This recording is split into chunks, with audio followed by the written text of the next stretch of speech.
बच्चों रात पोर सतमी जमात हुंद सबक पट क्योम लफ्ज तो मानी ये गो आवार बेगंड फह गो वुशनेर कृल गई निक केम तापनावन गो ताप दिन पूर गो अक सात पद गसन वल मसलन फुल पूर पूज पूर छख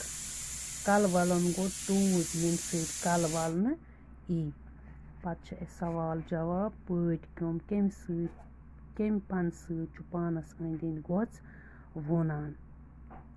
दपान यमस पट कम यमिस स मज लाल नेरान सह हॉकान तथ पंदाव बनान तमे सत पानस अंद अंद गोच वनान पट कमें हुंद खुराक क्या पट कमें हुंद खुराक तुलपन गोच मज नीरित कचन दुहन पूपुर जिंद रोजान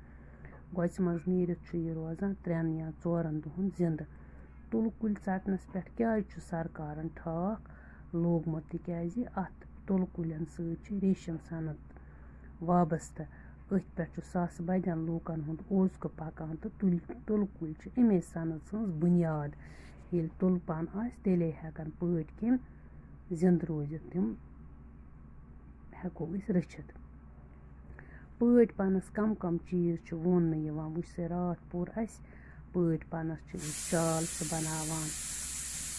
सूट बनावान वारियाह दुपट बनावान रुमाल बनावान अत पट पनस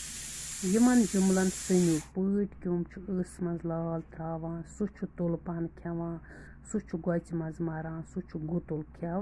करान गोडनिकिस जुमलस मज पट क्योम नावुत बाकी जुमलन मज नाव ते बदल आमुत सह इस्तेमाल करना अत इशार नावुत वनान वुचु से बच्चों तुह आसो इंग्लिशस मज ते पोरमुत प्रॉपर नाउन करान नावन जाय इस्तेमाल नावुत गो नाउन यतनस ते नावती जाय आमुत सह तुलपन खेवान कुस पट क्योम गो पट क्योम नावुत अमचि जाय सह कोरमुत इस्तेमाल यमो जुमलो मज चरियो इशार नावुत अशरफ आज स्कूल आमुत सह मातामाल गोमुत तमिस कलकत युन गो अशरफ यथ मज नावुत सह गो इशार नावुत तमिस ते गो इशार नावुत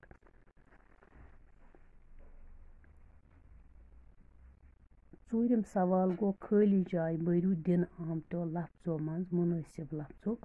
सत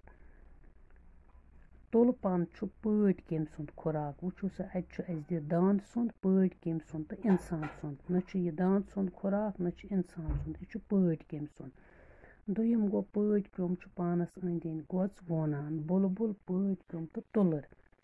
न बुलबुल पानस अंद अंद गोच वनान न तुलर वनान पट कम वनान पट कम रचन वलिस किरम कश